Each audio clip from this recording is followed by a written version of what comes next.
Before John Henry Newman became a saint, he was an Anglican that became a Catholic, a scholar that became a priest, an intellectual and a mystic, a prince of the church with a penchant for the people. His genius was in realizing that one identity did not betray the other, but represented a coterminous, synchronic, and sacramental dynamic. In 1852, 7 years after converting to Catholicism, 5 years after being ordained to the priesthood, John Henry Newman was called on by Catholic bishops in Ireland to speak to the need for Catholic liberal education. A written account of these discourses would be developed into the literary work, The Idea of University. The essence of Newman's argument for liberal Catholic education is captured in these two quotes.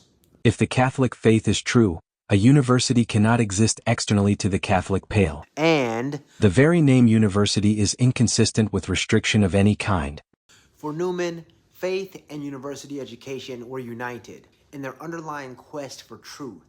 And inasmuch as either enterprise could ascertain truth, that truth would by definition belong to the divine domain. But truth is a slippery subject. Newman once described it as a binary of beauty and power. To pursue the extreme in either direction would be folly under his paradigm. And this is precisely what the Anglican Church of England, in Ireland, and Protestant intelligentsia had done.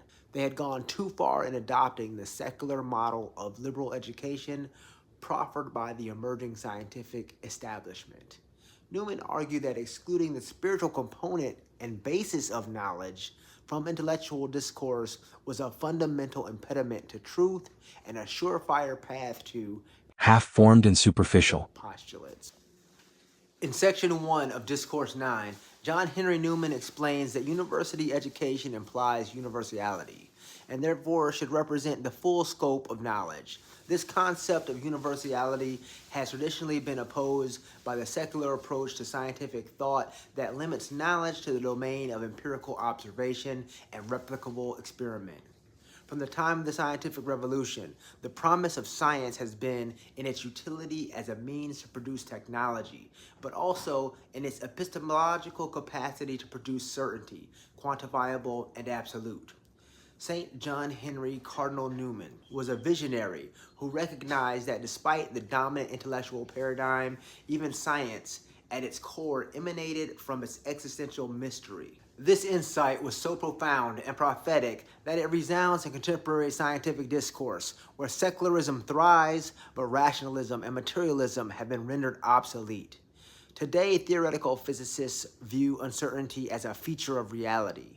It's no longer scientific heresy to say fundamentally unobservable and undetectable forces influence material reality. As it turns out, contemporary scientific thought affirms Newman's proposition that base reality operates according to counterintuitive and super-rational parameters. Mystery, if you will. It's this state of affairs that reminds me of an old maxim. You can't handle the truth!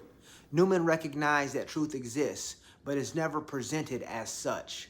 Rather, it is observed through shadows that only give insight into the thing in itself. Nowhere is this idea articulated better than his 1879 work, Grammar of the Assent. In it, he states, when it is said that we cannot see God, this is undeniable, but still, in what sense have we a discernment of his creatures, of the individual beings which surround us? The evidence which we have of their presence lies in the phenomenon, which address our senses. By the law of our nature, we associate those sensible phenomenon or impressions with certain units, individuals, substances, or whatever they are to be called, which are outside and out of the reach of sense. The phenomenon are as if pictures.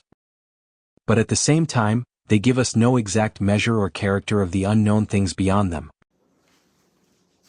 Newman's phenomenological approach to theology of education has had a lasting legacy.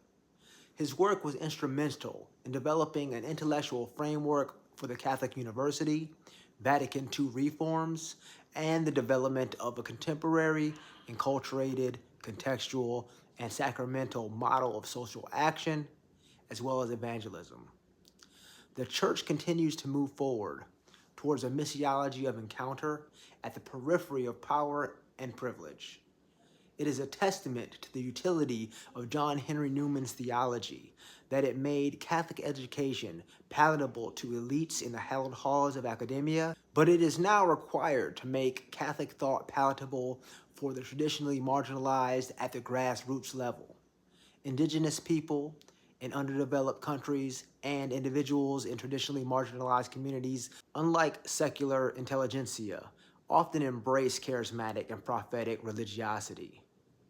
The challenge from this end of the spectrum is not resisting the gravity of secular nihilism, but not succumbing to the gravity of the sublime. In the 21st century, in order to realize a truly Catholic ecclesial vision, it will be necessary to retune and amplify revealed religion as a source of knowledge while being vigilant that orientation towards the beautiful does not become a substitute for faith. Thank you for listening, and thank you for a great assignment with great sources.